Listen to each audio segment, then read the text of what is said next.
And guys, that's Korean Air A330-200.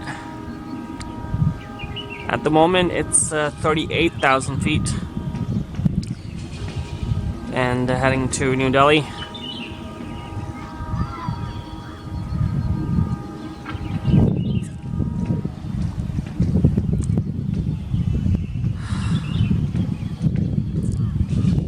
Don't know why today none of the airliners have been leaving contrails, even planes that have seen as high as 43,000, 42,000 feet. Wow.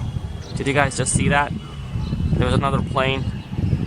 It was such a shocker that I forgot to even take the picture of it, so. Like, oh wow. Wow. That was beautiful. There was one more. It almost felt like they're gonna collide.